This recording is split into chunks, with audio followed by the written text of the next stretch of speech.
আমি doctor A K M Mahbubullah Jashori আপনাদের সকলকে জানাই সালাম। রবের শান্তির রাজ্যে উলামায়ে আজাজিল, উলামায়ে ইহুদ, উলামায়ে নাসারা এদের সকলের থেকে আল্লাহ তাআলার কাছে আশ্রয় চাচ্ছি। আমি যে বিষয়গুলো নিয়ে আপনাদের সামনে এখন কথা বলবো তাতে আপনাদের সকলকে জানতে হবে, বুঝতে হবে, চিন্তা করতে হবে বাংলাদেশিরা কি ইহুদিদের ছাড়া চলতে পারে? তাহলে তো উলামায়ে আজাজিলরাও না খেয়ে মরবে। উলামায়ে আজাজিল মানে ধর্মজীবী মোল্লা, এটি সবসময় আমি আপনাদেরকে বলি। যেসব উলামায়ে আজাজিলদের কাছে ধর্মের খোয়ার রয়েছে, ফিরকার এবং পার্টি মাসলাক মাযহাবের মসজিদ রয়েছে, মনে রাখবেন এরা সবাই না খেয়ে মরবে। এখন বাংলাদেশিরা কি ইহুদিদের ছাড়া চলতে পারবে? এখন আপনি নিজেও এদের সাথে জড়িত কিনা দেখুন।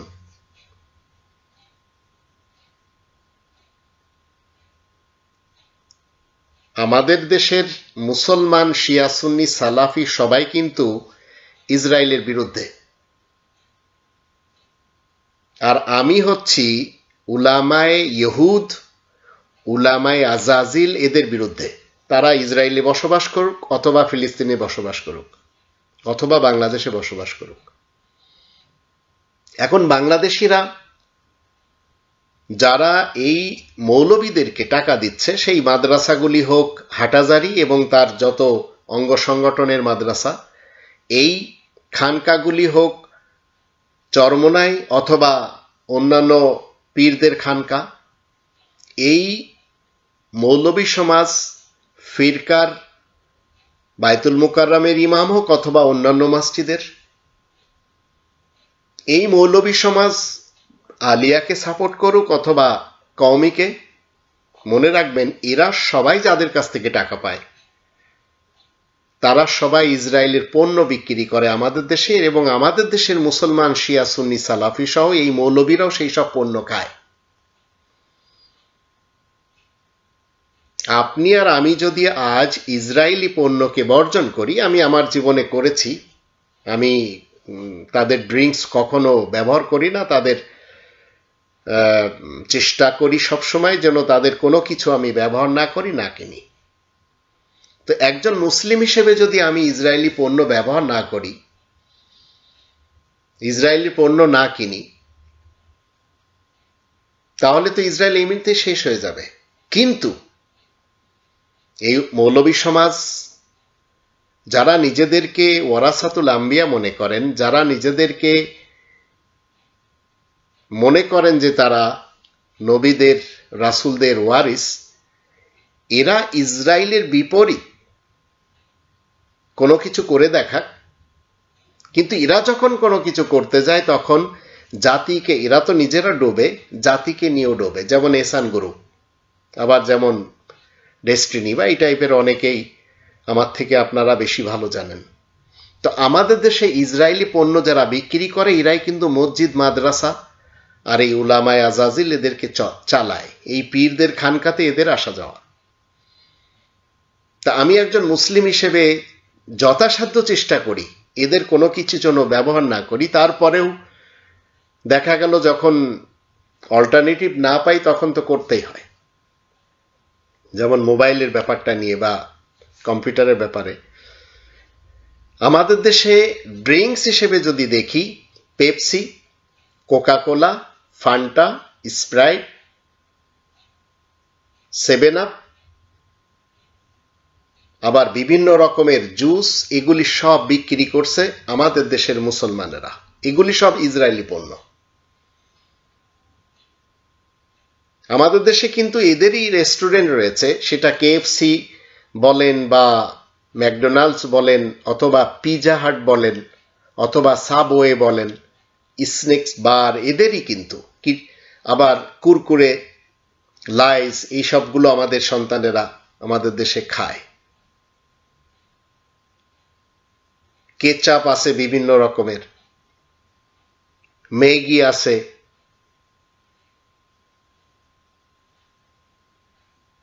ক্লথস আছে,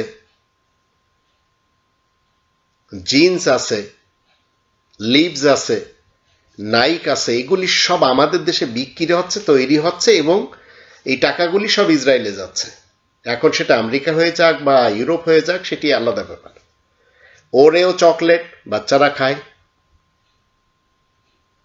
milky Bar, Milo, KitKat, Nestle, bank, Citi bank বলেন, এইচএসবিসি বলেন, আবার নারীদের যদি আমরা দেখি যে সব Johnson baby, L'Oreal, Pampers, Quotex,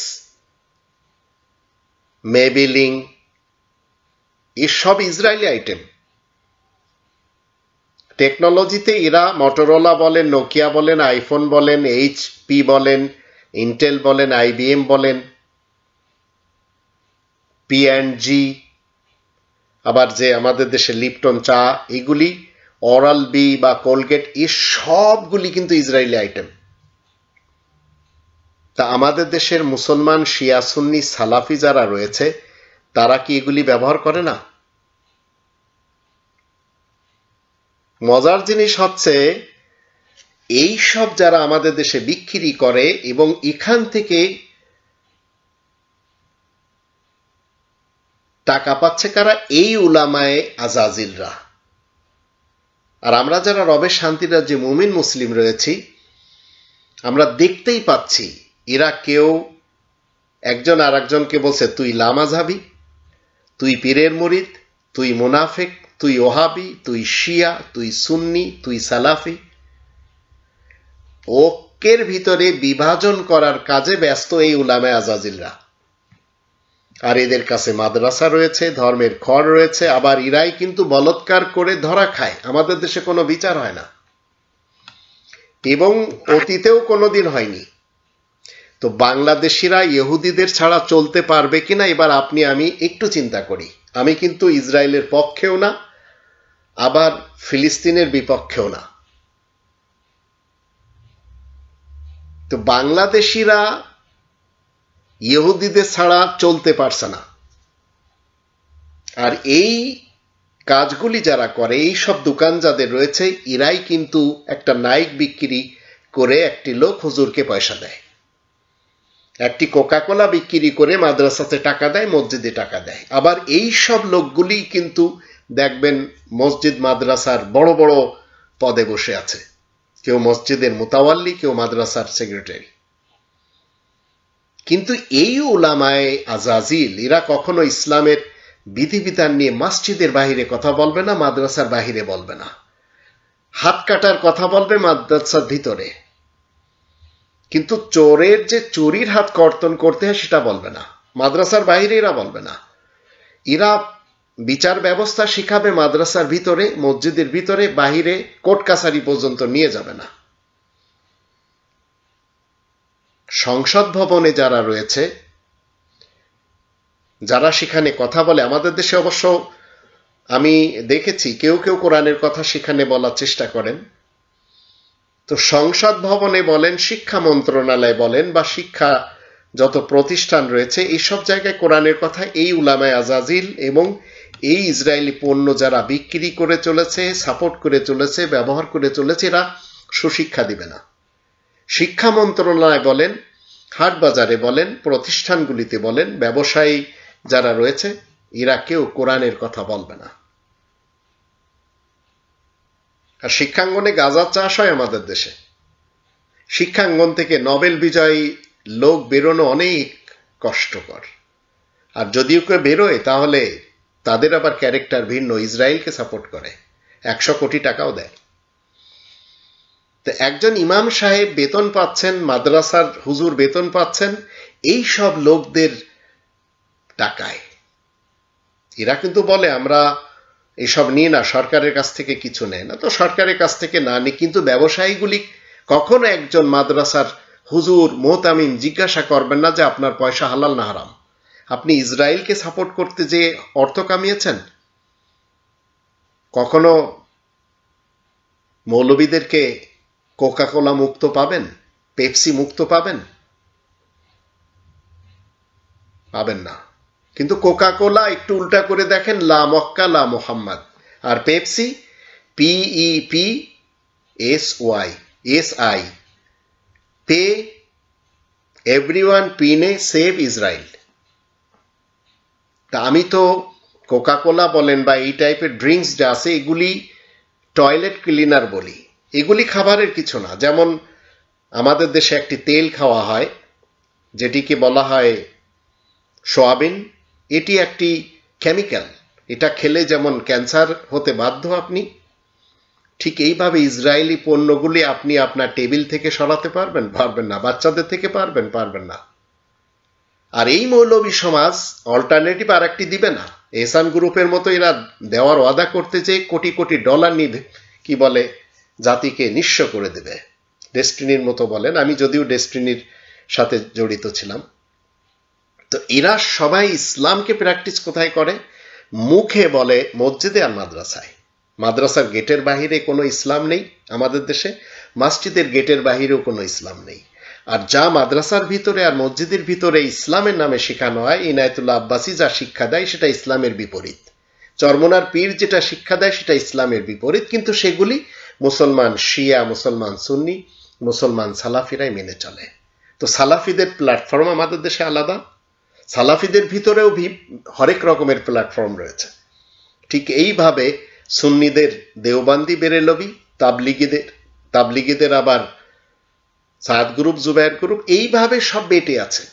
জামাত শিবিরও আজ জামাত ইসলাম থেকে আর একটি পার্টি বের হয়ে গেছে। তো এরা সবাই মেজর দুটি পার্টির সাথে লেগে আছে, একটি হচ্ছে বিএনপি আর একটি হচ্ছে BAL। এই দুটি পার্টি কোরআনের পক্ষের পার্টি না। এদের সাথে আবার যারা ইসলাম করে, ধর্ম করে, এরা সবাই ইসরায়েলের পণ্য খায়। তো অনুশীলন তো ইসলামকে কোথায় করতে হবে? একজন ডাক্তার, একজন ইঞ্জিনিয়ার, আমি এমন একজন ইঞ্জিনিয়ারকে দেখেছি যিনি পদ্মা সেতুতে রেল লাইনের কাজ করতেন, একটি টাকা খাননি, এবং আমি প্রাউড করি তাকে নিয়ে। আমার একটা বোনের ছেলে সে। কখনো সে বলেছে, আঙ্কেল আমি যদি খেতে চাই কোটি কোটি টাকা খেতে পারি, কিন্তু সবসময় সে ইসলামকে প্রাধান্য দিয়েছে, কারণ তার মা আমাদের দেশে একজন ইসলামের প্রবর্তক। তো ইসলাম তো পীর মুর্শিদ, রাজনীতিবিদ, কবিরাজ বলেন, এরা সবাই বলবে না, কারণ এরা যাদের দান দক্ষিণায় চলে তারা সবাই কিন্তু ওদের সাথে সম্পর্ক আমলে। মুখে বলবে আমরা তো ইসরায়েলের সাপোর্টার না। হসপিটালগুলোতে যারা সেবা দিচ্ছে, বিচার বিভাগে যারা বসে আছে, কারণ আপনি যখন কোরআনের কথা বলবেন আর কোরআন বাংলাদেশে আপনি ইস্টাবলিশ করবেন, তখন আমাদের 18 কোটি মানুষ সবাই কোটিপতি হয়ে যাবে। কিভাবে? 8 নম্বর সূরা আল আনফালের প্রথম আয়াতে বলা হচ্ছে, খনিজ সম্পদগুলি হচ্ছে ইয়াসআলুনাকা আনিল আনফাল কুলিল আনফালু লিল্লাহি ওয়ার রাসূল ফাত্তাকুল্লাহ ওয়া আসলিহু যাতা বাইনিকুম। আনফাল, এই খনিজ সম্পদের অর্থগুলি সব নিজেদেরকে দাঁড় করানোর জন্য। 18 কোটি মানুষের 1 কোটি টাকা তো নর্মাল সবাই পাবে যদি আজকে আমাদের দেশের খনিজ সম্পদ কি করা হয়, জনগণকে দিয়ে দেওয়া হয়। অনেক সময় আমাদের দেশের দেশ প্রধানও বলেন যে এই গ্যাস জনগণের, কয়লা জনগণের, পদ্মার ইলিশ জনগণের, কিন্তু খেতে পারে না আমাদের দেশের জনগণ। ইলিশ মাছ যদিও জাতীয় মাছ, কিনে খেতে পারে না। আবার কলকাতার মার্কেটে সস্তা। কয়লা আমাদের দেশে রয়েছে, আমদানি করতে হয় ভিন দেশ থেকে। যাই হোক, তো 16 নম্বর সূরা নাহালের 90 নম্বর আয়াত মতে যদি বিচার বিভাগ, যদি সব জায়গায় ন্যায় বিচার হয়, তো সবাই কোটিপতি আমাদের দেশের। এখন আপনি যদি মনে করেন যে আমি যশোরী কোরআনের বিপরীত যাব, তো আমি অন্তত যাব না। তো পৃথিবীতে আপনি ভালো একটা কিছু দেন, জাতিকে দেওয়ার চেষ্টাও করেন, তাও তো করছেন না। কিন্তু আমি যখন কোরআনের কথা বলি আর কোরআন থেকে দেখাই যে এই জাতি এরা সবাই জন্মগতভাবে কোটিপতি হয়ে আসছে, কিন্তু সামান্য কিছু এই জুইশদের সাপোর্টার যারা, এই ইসরায়েলদের সাপোর্টার যারা, এরা এমন করে দিয়েছে যে আজ একটি সন্তান আসছে লক্ষ টাকার ঋণ নিয়ে। এখন আপনারা চিন্তা করুন, আমাদের দেশে উলামায়ে আজাজিল এবং দুর্নীতিবাজ নেতা নেত্রী আর কর্মী যারা রয়েছে, দুষ্কৃতিকারী যারা রয়েছে, ভ্রষ্টাচার যারা রয়েছে, নৈরাজ্য সৃষ্টি যারা করে চলেছে, এরাই উলামায়ে আজাজিল এবং পলিটিশিয়ান। এরাই আমাদের দেশে এই ইসরায়েলের সবকিছুকে প্রমোট করে। এদের বিরুদ্ধে কথা বললে আপনার মুন্ডু থাকবে না, কল্লা থাকবে না।